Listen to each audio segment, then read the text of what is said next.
السلام علیکم ورحمۃ اللہ وبرکاتہ۔ میرے پیارے آقا علیہ الصلوۃ والتسلیم کے پیارے دیوانوں، خاتون جنت حضرت فاطمۃ الزہرا رضی اللہ تعالی عنہا کی کنیزوں، گلدستہ سیرت النبی صلی اللہ علیہ وسلم کے 7ویں درس میں آپ تمام کا استقبال ہے۔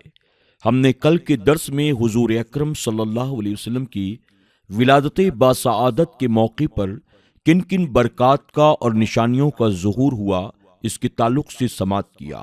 اسی کے ساتھ جب حضور اکرم صلی اللہ علیہ وسلم پر نزول وحی کا سلسلہ شروع ہوا تو اس وقت کیا کیا معاملات ہوئے ہم نے سماعت کیا۔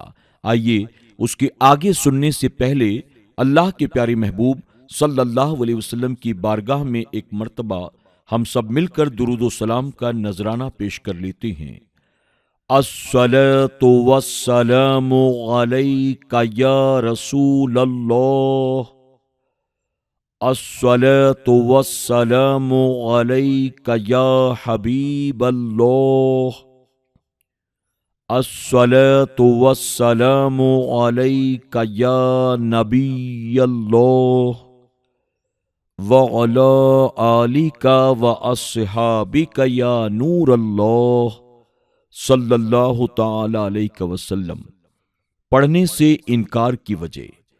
حضرت جبرائیل علیہ السلام کے بار بار اقرا عرض کرنے پر حضور اکرم صلی اللہ علیہ وسلم معانا بقاری اس لیے فرما رہے تھے کہ آپ غار حرا میں ذکر الہی سے لطف اندوز ہو رہے تھے۔ قلب اقدس پر عجیب کیفیت کا عالم طاری تھا، اس لیے آپ نے یہ گوارا نہ فرمایا کہ قلب مبارک جو محبوب حقیقی کی یاد میں سرشار ہے، جس پر استغراق کی اعلیٰ ترین کیفیت طاری ہے، وہ کسی دوسرے کی جانب متوجہ ہو جائے۔ پھر جب جبرائیل امین نے چوتھی مرتبہ اسی محبوب حقیقی کے نام کی برکت سے پڑھنے کی گزارش کی تو آپ ان کی طرف متوجہ ہوئے اور سورہ اقرا کی 5 آیتیں تلاوت فرمائی۔ مکہ مکرمہ کو واپسی۔ اس وقت یہ عالم تھا کہ ہر شجر و حجر کہتا تھا السلام علیکہ یا رسول اللہ صلی اللہ علیہ وسلم۔ جب حضور اکرم صلی اللہ علیہ وسلم نے مکہ مکرمہ کی طرف مراجعت فرمائی تو آپ کا قلب مبارک اور کنپٹیوں کا گوشت لرز رہا تھا، جس طرح خوف و دہشت کے وقت ہوا کرتا ہے یا جیسے کہ گائے کے ذبح کے وقت ہوتا ہے۔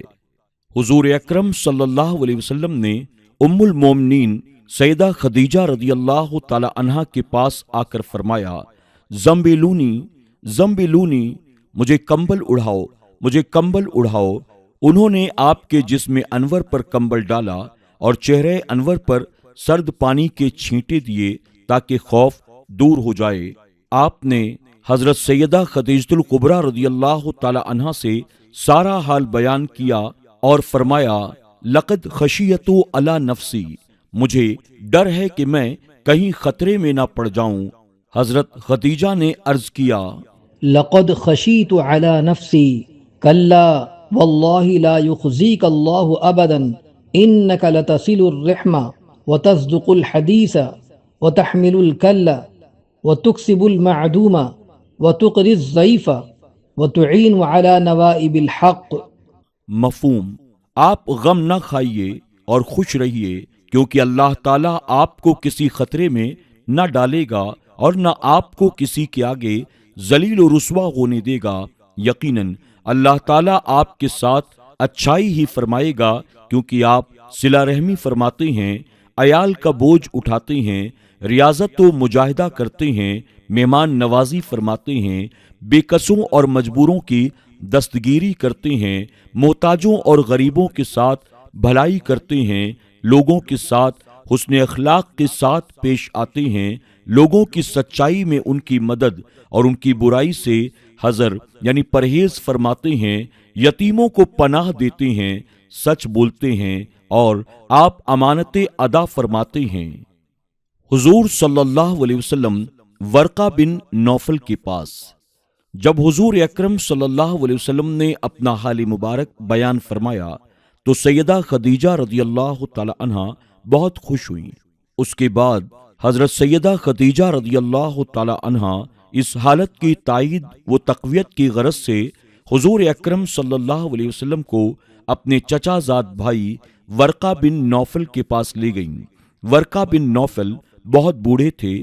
یہ قریش کے طور طریق اور جاہلیت کے رسوم سے نکل کر حقیقی دین عیسوی اختیار کر کے موحد بن گئے تھے۔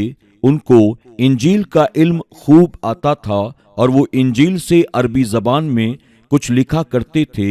وہ عبرانی زبان کو بھی جانتے تھے۔ ان سے سیدہ خدیجہ رضی اللہ تعالی عنہا نے کہا، اے میرے چچا زاد بھائی، اپنے بھتیجے کی بات تو سنیے، وہ کیا فرماتے ہیں۔ ورقہ نے حضور اکرم صلی اللہ علیہ وسلم سے دریافت کیا، کیا بات ہے؟ حضور اکرم صلی اللہ علیہ وسلم نے اپنا تمام حال جو گزر چکا تھا ان سے بیان فرما دیا۔ یہ سن کر ورقہ نے کہا، یہ تو وہ ناموس ہے جو حضرت موسیٰ علیہ السلام پر نازل ہوا تھا۔ اے محمد صلی اللہ علیہ وسلم، آپ کو مبارک وہ خوشی ہو کہ آپ اللہ کے رسول ہیں۔ میں گواہی دیتا ہوں کہ آپ وہ نبی ہیں جس کی حضرت عیسیٰ علیہ السلام نے بشارت دی تھی کہ میرے بعد ایک رسول مبعوث ہوگا جس کا نام نامی احمد ہے۔ قریب ہے کہ آپ کافروں کے ساتھ جہاد و قتال پر مامور ہوں۔ کاش میں اس دن تک زندہ رہتا اور جوان، قوی اور توانا ہوتا جب آپ کی قوم آپ کو اس جگہ سے نکالے گی۔ حضور اکرم صلی اللہ علیہ وسلم نے فرمایا، کیا وہ مجھے یہاں سے نکال دیں گے؟ ورقہ نے کہا، ہاں، آپ جو کچھ لے کر تشریف لائے ہیں اس کے مانند کوئی ایک شخص لے کر کبھی نہیں آیا۔ اس کے باوجود ان سے دشمنی کی گئی اور انہیں ایذائیں پہنچائی گئیں۔ مطلب یہ کہ سنت الہیہ اسی طرح جاری ہے کہ کافر لوگ ہمیشہ نبیوں کے دشمن رہے اور کوئی نبی ایسا نہیں آیا جس سے کافروں نے دشمنی نہ کی ہو۔ اگر میں نے آپ کا وہ دن پایا تو میں آپ کی پوری نصرت و مدد کروں گا۔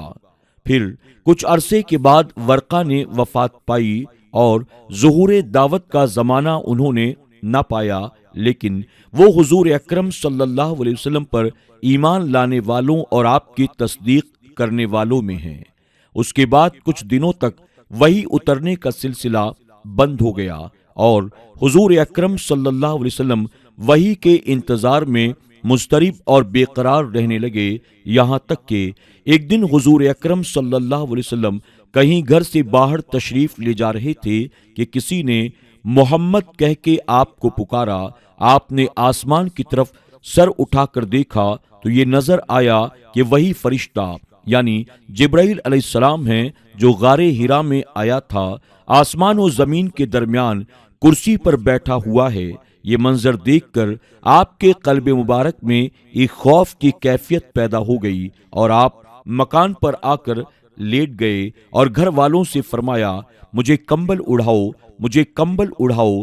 چنانچہ آپ کمبل اوڑھ کر لیٹے ہوئے تھے کہ ناگہاں آپ پر سورہ مدثر کی ابتدائی آیات نازل ہوئیں اور رب تعالیٰ کا فرمان اتر پڑا، یا ایہا المدثر قم فانذر وربک فکبر وثیابک فطہر والرجز فہجر۔ مفہوم، اے بالا پوش اوڑھنے والے، کھڑے ہو جاؤ، پھر ڈر سناؤ اور اپنے رب ہی کی بڑائی بولو اور اپنے کپڑے پاک رکھو اور بتوں سے دور رہو۔ بخاری شریف۔ میرے پیارے آقا علیہ الصلوۃ والتسلیم کے پیارے دیوانوں، خاتون جنت حضرت فاطمۃ الزہرا رضی اللہ تعالی عنہا کی کنیزوں، آج کے درس میں بس اتنا ہی۔ انشاءاللہ مزید کچھ باتیں ہم کل کے درس میں سماعت کریں گے۔ آپ تمام سے گزارش ہے کہ اسی ذوق و شوق و محبت کے ساتھ آپ روزانہ پابندی سے گلدستہ سیرت النبی صلی اللہ علیہ وسلم کے درس کو خود بھی سنیں اور اپنے دوست احباب کے ساتھ بھی اسے زیادہ سے زیادہ شیئر کرنے کی ضرور کوشش کریں۔ ساتھ ہی نیکی حاصل کرنے کی نیت سے کمنٹ باکس میں جا کر ایک مرتبہ سبحان اللہ ضرور لکھیں۔ اگر آپ SDI آڈیو چینل پر نئے آئے ہیں، آپ نے اسے اب تک سبسکرائب نہیں کیا تو ابھی سبسکرائب کر لیں اور آئندہ آنے والے تمام نئے درس کی نوٹیفیکیشن کے لیے بیل آئیکن پر کلک کرنا نہ بھولیں۔ عالمی تحریک سنی دعوت اسلامی کے SDI آڈیو چینل پر تذکرۃ الانبیاء، مکاشفۃ القلوب، سچی حکایات، عورتوں کی حکایات، یہ تمام کتابیں درسی شکل میں موجود ہیں۔ ساتھ ہی قرآن مقدس کی تلاوت بہترین آواز و انداز میں مرحوم قاری ریاض الدین اشرفی صاحب کی آواز اور ترجمہ قرآن اعلیٰ حضرت عظیم البرکت کے ترجمہ کنز الایمان سے عالی جناب حافظ و قاری مولانا افضل برکاتی نجمی صاحب قبلہ کی آواز میں موجود ہے۔ تو آپ تمام سے گزارش ہے کہ SDI آڈیو چینل پر آپ ضرور وزٹ کریں، خود بھی سنیں اور اپنے دوست احباب کے ساتھ بھی شیئر کریں۔ السلام علیکم ورحمۃ اللہ وبرکاتہ۔